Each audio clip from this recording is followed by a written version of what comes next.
Hello guys, luto tayo ng mga blanca. Ito meron akong gata. 225 ml. Lagay lang natin. Tapos meron akong gatas. Diba? 200 ml.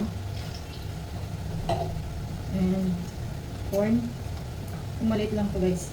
Oh, tikas ah. Lagay lang natin yun.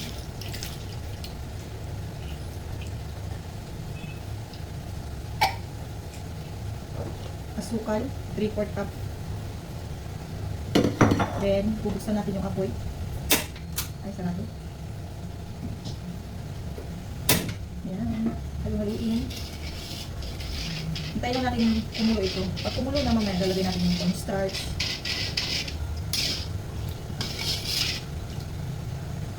Kung nakikita nyo guys, kumukulo na siya. So, pahinaan na natin yung apoy. Tapos, ilalagay na natin ito. 1 and 1/4 cup na cornstarch, tsaka 350 ml na tubig.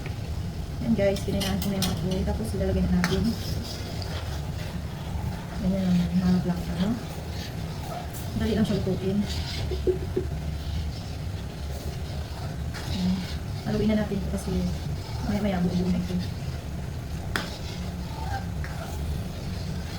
Nilakasan ko ulit yung apoy. Yan, unti-unti na siya bumubuo. Ang dali lang lutuin ng mga blanca, no? Pahinaan natin ulit ang apoy. Haluin lang natin ito.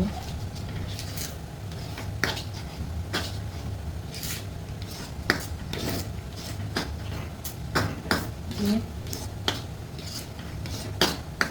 Diba guys, hindi na.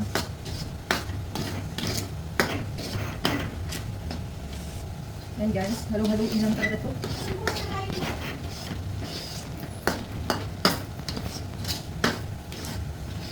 May luto na to. Kailangan may energy kapag mga niluluto mo, no? Kunti lang niluto ko kasi hindi naman sila mahilig sa mga.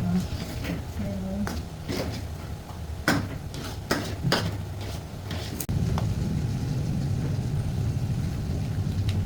May naguluhan ng mga.